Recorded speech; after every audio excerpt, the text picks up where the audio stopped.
Maka itu ayo kita nyatakan firman ini kepada dunia. Jadi Tuhan mau kita berbuat seperti itu dalam kehidupan kita. Untuk apa saja. Amin. Karena itu murid Yesus. Ayat 8. Sebab jika kita hidup untuk Yahweh. Dan jika kita mati, kita juga mati untuk Yahweh. Jadi baik hidup atau mati kita adalah milik Yahweh. Karena kalau tidak, jadi begini ayatnya. Kalau kita hidup itu tidak untuk Bapa di surga, maka jika kita mati pun bukan untuk Bapa di surga. Loh, betul tidak? Celaka sekali. Dan kalau kita hidup dan mati tidak untuk Dia, maka kita bukan milik Dia.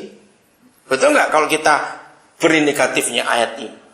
Berarti saudara, akan ada banyak orang Kristen sampai mati pun dia bukan milik Bapa di surga. Wih, ngeri sekali. Bukan karena dia berzina, bukan karena dia membunuh, bukan karena dia mencuri, tapi karena egois.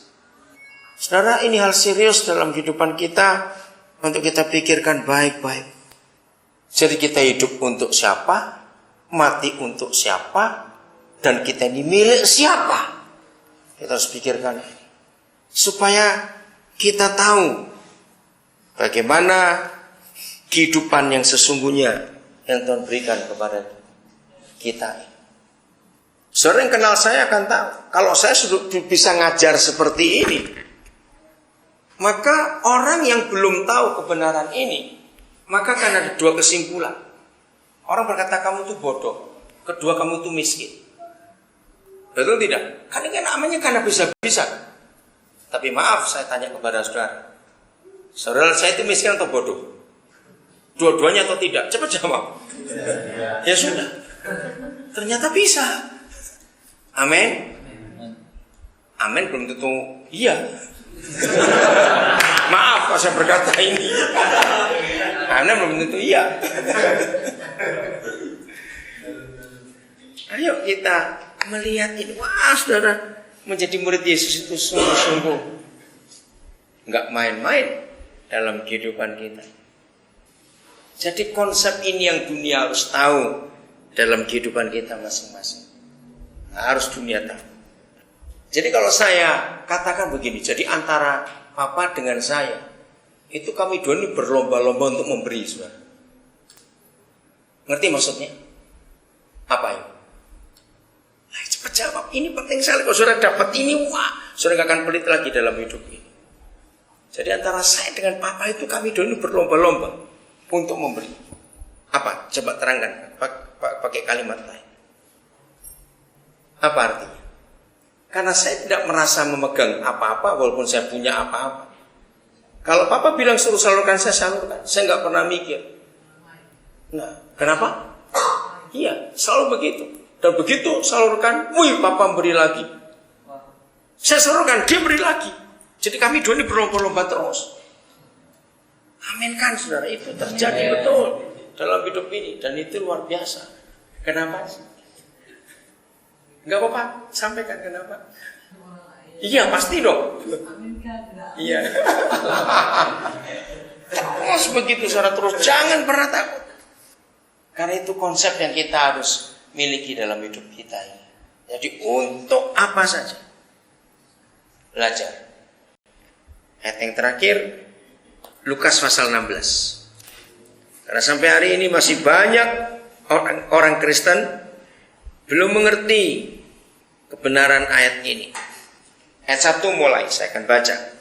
Dan Yesus berkata kepada murid-muridnya, ada seorang kaya yang mempunyai seorang bendahara.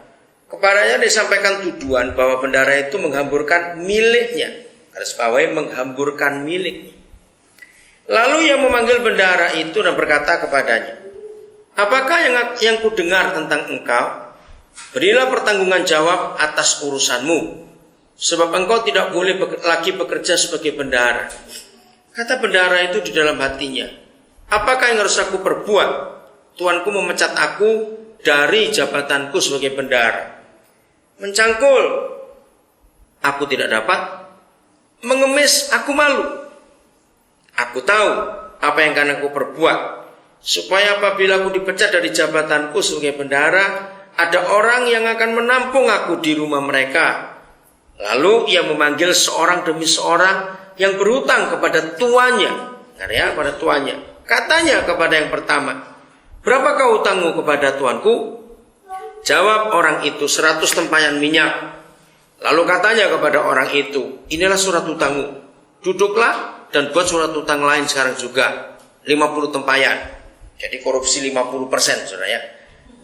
Kemudian ia berkata kepada yang kedua, mencuri, mencuri. Dan berapakah hutangmu? Jawab orang itu, 100 pikul gandum.